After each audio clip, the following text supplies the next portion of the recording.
Kalian pernah nggak lihat tetangga, saudara, atau mungkin teman yang kondisi ekonominya susah, tapi kok malah ikutan bisnis MLM yang jelas-jelas nggak masuk akal? Atau tiba-tiba beli paket trading yang dijanjiin untung 30% per bulan? Terus kita sering mikir, loh kok bisa? Harusnya kan mereka lebih hati-hati sama uangnya. Nah, ini yang menarik. Justru orang yang uangnya terbatas, yang hidupnya sehari-hari udah berat, mereka lebih rentan jatuh ke jebakan kaya cepat dibanding orang yang hidupnya sudah mapan. Ini bukan soal bodoh atau pintar. Ini bukan soal mereka nggak paham resiko. Ini soal sesuatu yang jauh lebih dalam. Soal bagaimana kemiskinan itu mengubah cara kita berpikir, memutuskan, bahkan cara kita melihat masa depan. Dan hari ini, kita akan bahas kenapa fenomena ini terjadi. Bukan buat menghakimi, tapi buat memahami. Mari kita kenalan sama Siti. Ini kisah fiktif, tapi saya yakin banyak dari kalian yang bakal ngerasa, ini mirip sama orang yang saya kenal. Siti itu ibu rumah tangga, umur 38 tahun. Suaminya kerja jadi buruh harian. Penghasilan mereka nggak tentu, kadang 100.000 sehari, kadang kosong. Rata-rata sebulan dapat 2 juta. Mereka punya 3 anak, yang paling besar SMP. Setiap hari, Siti hitung uang receh di toples plastik merah, buat beli beras, bayar listrik, uang jajan anak.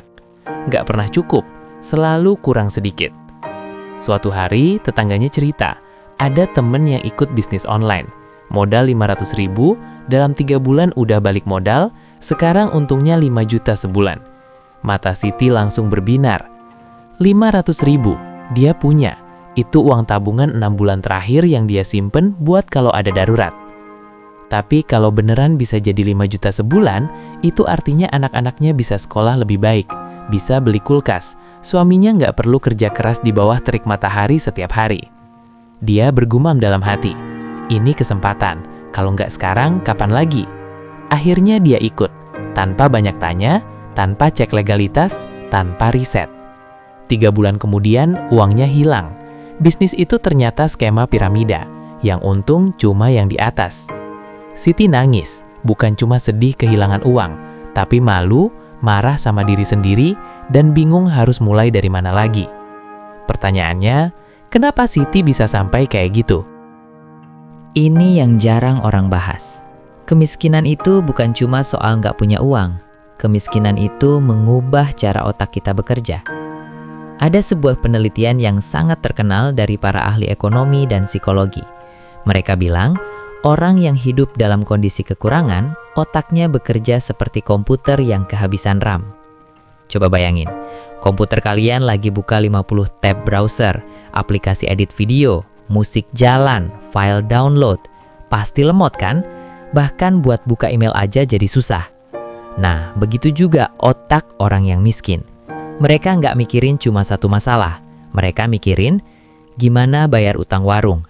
Gimana kalau anak sakit besok nggak ada uang berobat? Gimana kalau motor mogok, padahal itu satu-satunya alat kerja suami? Gimana bayar uang sekolah bulan depan? Semua kepikiran bersamaan, setiap hari. Istilah kerennya, scarcity mindset atau pola pikir kelangkaan.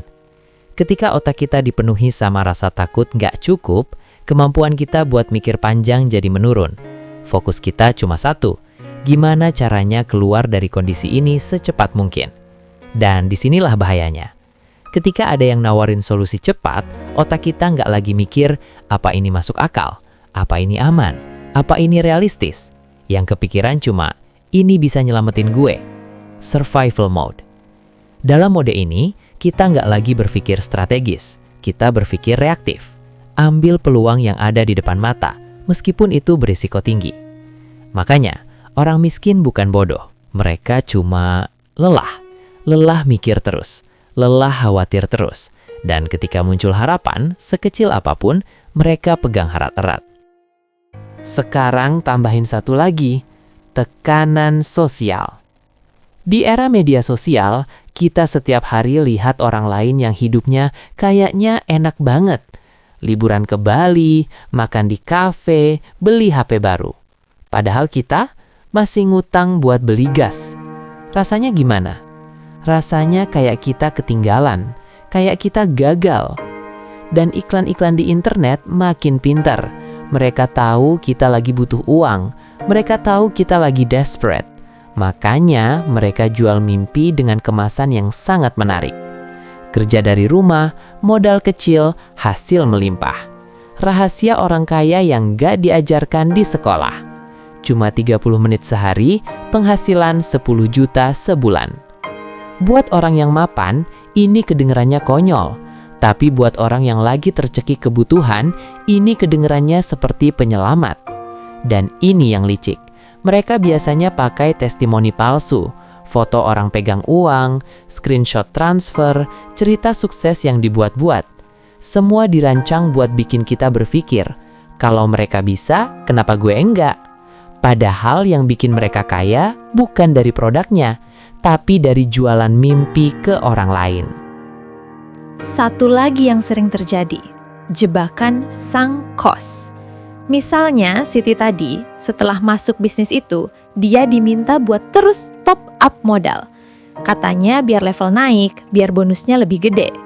Di titik ini, Siti udah masuk 500.000. Kalau keluar sekarang, uang itu hilang total. Tapi kalau dia tambahin 300.000 lagi, mungkin dia bisa balik modal.